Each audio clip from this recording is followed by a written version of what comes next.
Shalom, meus amigos, um bom dia a todos vocês. Este que já é um lindo dia na cidade santa de Jerusalém.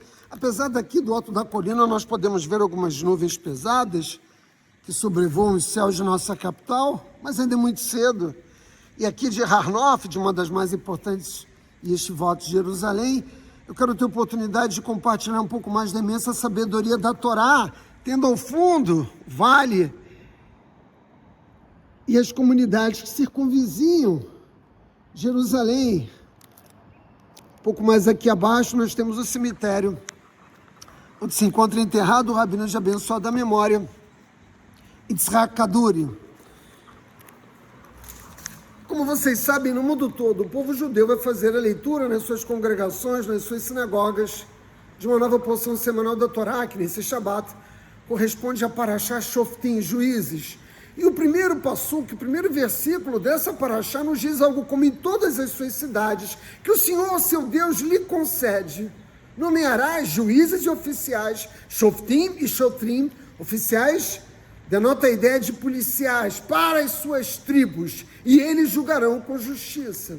Nós sabemos que o estudo da Torá envolve camadas, que começa da literal, da interpretação mais simples, até os significados mais profundos que estão ocultos, a Torá Nistar.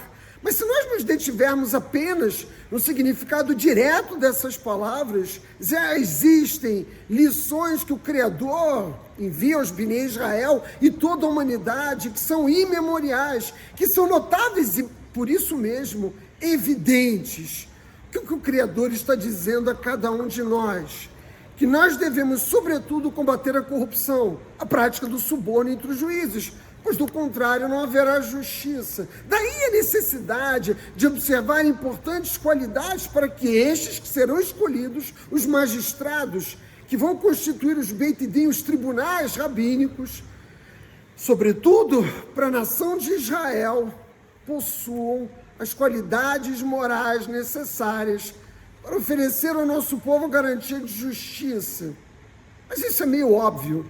E essa mensagem, na verdade, da Torá, alcançou grande parte das sociedades humanas, com maior grau ou menor grau de perfeição. A ideia de uma justiça que seja capaz de prestar a tutela jurisdicional com imparcialidade ganhou lugar na vida do poder judiciário. Mas nos aprofundemos um pouco mais, porque o desafio é sempre esse, é buscar na mensagem divina mais, a cada ano um pouco mais, para que nós possamos nos beneficiar de fato de tudo que a Torá Kedushá nos oferece. E o Kliakar destaca uma maior consistência na análise do versículo, quando a mensagem é dirigida às pessoas mais poderosas, de maior poder na comunidade, no reino. Naturalmente ele está falando do reino de Israel. Por quê? Porque são justamente essas pessoas, o rei, os ministros, os que governam, os que têm poder nas nossas comunidades, que possuem, hipoteticamente, a capacidade de interferir e mesmo de subornar os juízes para que eles venham a proferir decisões que eles beneficiam.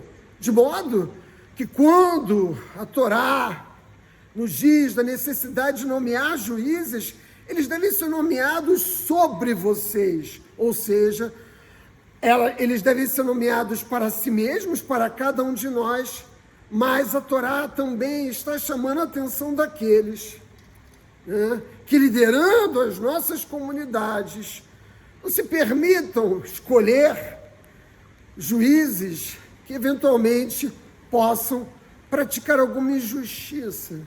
Mas, Átila, que qualidades são essas que devem constituir parte dos elementos de escolha de cada um desses juízes?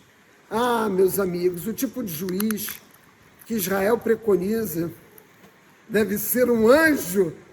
Aí você vai dizer do outro lado da câmera, não tem jeito, não há como escolher entre os homens aqueles que são anjos. Mas a Torá oral, através do Talmud, numa certa Moed Katan, nos diz que é possível. Os anjos são descritos pela Torá como não se derivando para nenhum dos lados, enquanto se movem, naturalmente, nem para a esquerda, nem para a direita. E o que isso nos ensina? Que eles cumprem a vontade do Criador sem levar em consideração quaisquer posições externas. Eles seguem um cumprimento puro da vontade de Hashem e ignoram fatores externos. É esse tipo de juiz que a Torá está preconizando. Conta-se uma história de que na cidade de Hamburgo, o jovem rabino havia sido nomeado para o exercício do rabinato. Ele deveria liderar aquela comunidade. E quando ele chega em Hamburgo, no seu primeiro dia, ele é recebido por uma senhora, uma mulher que não se deixou dissuadir pelo simples fato dele estar chegando naquele momento, naquela comunidade, antes mesmo que ele pudesse se instalar. Ela vai dizer a esse rabino que ela estava sendo vítima da injustiça praticada por um dos líderes daquela comunidade de Hamburgo. O jovem rabino disse a essa mulher: não é possível que eu trate desse assunto no dia seguinte. Mas a mulher não cedeu. E o rabino procurou chamar da sinagoga, o seu auxiliar, e pediu que convocasse esse homem rico, esse homem poderoso da comunidade de Hamburgo. E o Shamash disse a ele: olha, esse homem é um homem muito poderoso, ele é um homem muito rico.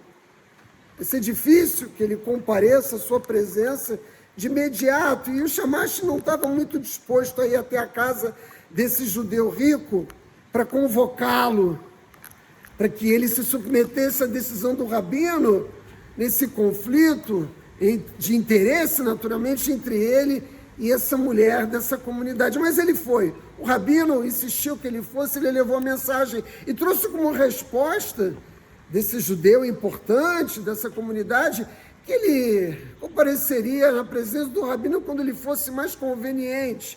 O rabino, evidentemente, diante dessa resposta, pediu que o Shamash regressasse à casa dele, dissesse que não, que ele exigia que esse homem estivesse na sua presença ainda naquele dia.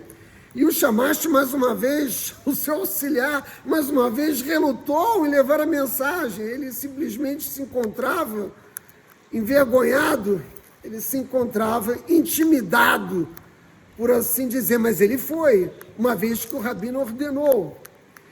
E ele trouxe como resposta desse judeu algo como a famosa carteirada no Brasil. O senhor é novo aqui nessa comunidade, ainda não sabe muito bem como ela funciona e quem eu sou.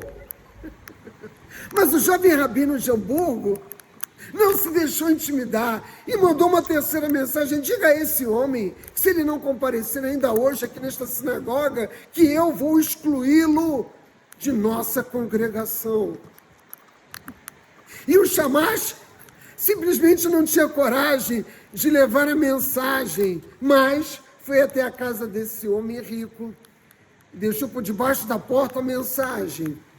Aquele mesmo dia, esse homem compareceu frente ao rabino e ele carregava com ele um grande sorriso de alegria. Por quê? Porque toda a cidade tremia diante desse homem rico, mas ele disse ao rabino que tudo não passava de um teste. E como ele era um rabino muito jovem, muitos duvidavam naquela comunidade de que ele seria suficientemente íntegro para fazer o que fosse necessário para garantir o quê? Garantir a prestação da justiça rabínica para cada membro da congregação, e que ele havia passado impressionantemente bem nesse teste, a que ele foi submetido, apesar, eu insisto uma vez, de ser um rabino muito jovem. Meus amigos,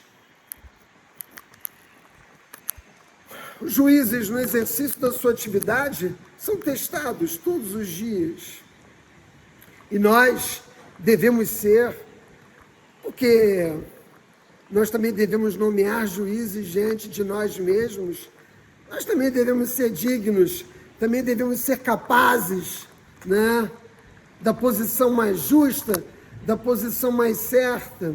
E Moshe Feinstein nos diz que ainda é um nível mais significativo de interpretação desse versículo, que reside justamente na capacidade de cada pessoa colocar um juiz diante de si mesmo para saber se estamos fazendo a coisa certa ou não, para evitar, como vocês sabem, que nós racionalizemos os erros e, como comumente ocorre, dar desculpas por termos feito isso ou aquilo, quando na verdade nós devemos corrigir os erros que nós cometemos. Muitos apressadamente podem afirmar, não, eu sou rigoroso nos meus atos, mas para aqueles que não são tão rigorosos assim quanto pensam, eu devo trazer ao conhecimento de cada um de vocês que me ouve a mensagem importante de um midrash,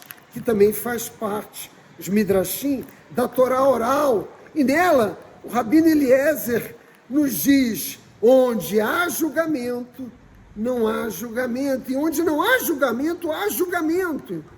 E você do outro lado da câmera deve estar confuso. Como assim? Onde há julgamento, não há julgamento, e onde não há julgamento, há julgamento. Se o julgamento for levado a cabo aqui embaixo, então ele não precisará ser feito lá em cima. Mas se o julgamento não for realizado aqui embaixo, ele vai ser realizado lá em cima.